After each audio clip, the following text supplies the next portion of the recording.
Sebelum membahas resensi buku ini, ada beberapa catatan bagi kalian yang ingin membaca buku ini.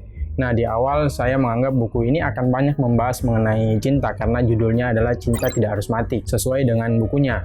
Jadi, anggapan don't judge a book by the cover ini menjadi berubah, yaitu tetap judge a book by the cover. Ya, maksudnya tadi di dalam buku tersebut. Karena di buku ini hampir 100 halaman lebih hanya memindahkan hasil survei ke dalam buku. Nah, berbeda dengan buku Filosofi Teras, itu hasil survei tidak hanya inti-intinya saja. Ini bahkan spesifik, lebih rinci dia masukkan ke dalam isi buku Cinta Tidak Harus Mati ini. Dan hanya sedikit yang ia bahas mengenai tentang apa yang ingin dia bahas, yaitu cinta tidak harus mati. Nah, jadi saya langsung teringat judul-judul yang berseliweran di dunia maya yang hanya mengandalkan kehebatan di judul saja, tetapi kering akan pengetahuan dalam pembahasannya. Alasan mengapa di awal saya mengkritik buku ini ialah karena bentuk apresiasi kepada penulis. Karena buku yang terakhir yang ia tulis berjudul Filosofi Teras membuat saya tertarik dengan aliran filsafat Stoa. Bahkan kemarin kita juga sudah bahas, salah satunya adalah Seneca, masih banyak lagi Epictetus dan lain-lain.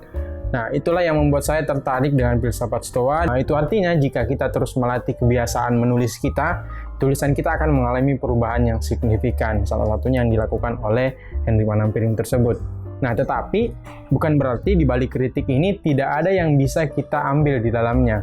Nah, jadi di dalam pembahasan kali ini kami akan memadukan dengan referensi yang lain untuk lebih memudahkan.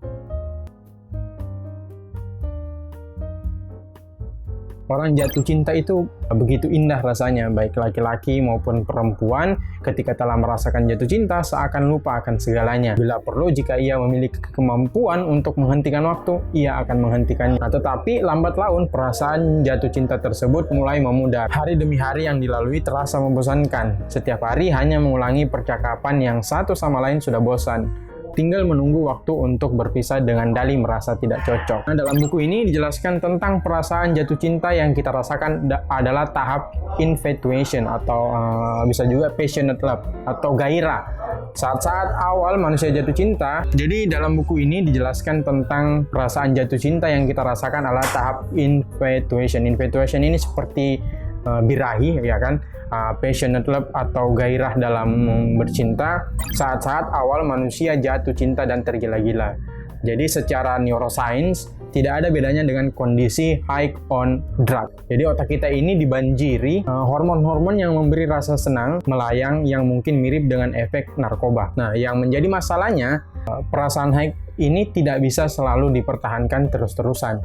Karena secara perspektif medis, otak harus kembali ke equilibriumnya. Jadi otak kita itu akan kembali kepada normal. Jadi kita tidak akan bisa merasakan jatuh cinta setiap saat. Nanti kita akan ulas bagaimana kita bisa jatuh cinta setiap saat. Nah, pernah suatu kali Kang Jalal, ini salah satu penulis dan ulama yang menurut saya juga menjadi panutan saya, dalam ceramahnya mengutip sebuah buku yang ditulis oleh Jonathan Haidt, disebutkan bahwa passionate love itu padam. Saat passionate love padam, disinilah tragedi cinta sering terjadi. Di satu sisi, kita merasa ketika kita jatuh cinta, seakan ialah orang yang telah Tuhan titipkan kepada kita untuk bersama.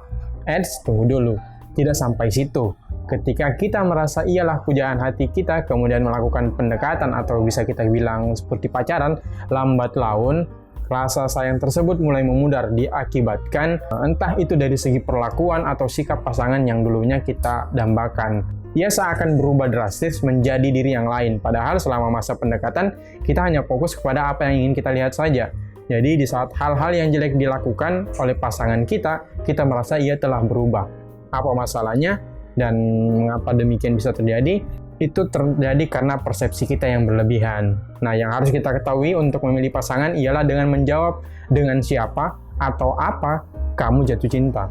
Bisa jadi contoh yang kita jelaskan sebelumnya adalah kita benar-benar tidak mencintai orangnya, melainkan sesuatu yang lain. Misalnya, imajinasi kita yang berlebihan terhadap pasangan kita. Kita mulai membayangkan dia sebagai seseorang yang sesuai dengan soulmate impian kita. Nah, masalah timbul ketika ilusi tersebut hancur dan kita mulai melihat dirinya yang sesungguhnya. Yang tragis, kita menuduh orang tersebut berubah, walaupun sebenarnya yang terjadi adalah mata kita sendiri yang mulai terbuka.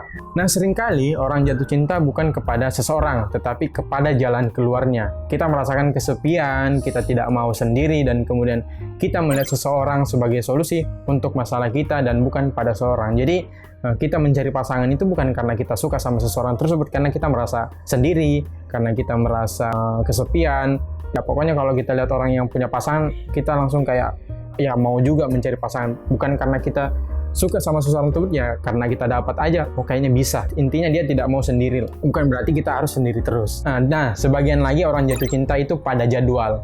Nah, jadi orang yang seperti ini nih, dia telah membuat rencana hidup, kapan menemukan pacar, kapan menikah, kapan mempunyai anak, dan lain-lain. Kemudian melihat seseorang, menurut penulis, kita telah jatuh cinta pada jadwal hidup kita sendiri, bukan lagi kepada seseorang. Jadi kita hanya terpaut kepada jadwal yang ingin kita capai saja.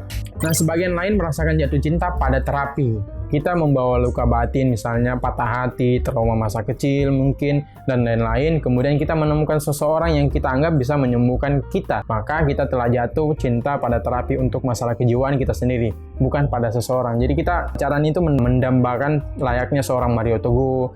Jadi kita punya pacar hanya untuk curhat saja dan segala macam. Jadi kita tidak jatuh cinta kepada seseorang tersebut, melainkan ya karena masalah kejiwaan kita saja. Nah, apa yang harus kita lakukan? Nah, ini kayaknya pernah juga diulas, dan bahkan ini pertanyaan yang membuat saya juga merubah ulang bagaimana saya mendekati seseorang. Jadi ada salah satu mentor di resensi itu pernah bertanya. Jadi pertanyaannya begini, apa yang membuat orang jatuh cinta dengan orang yang sama setiap hari sampai mati?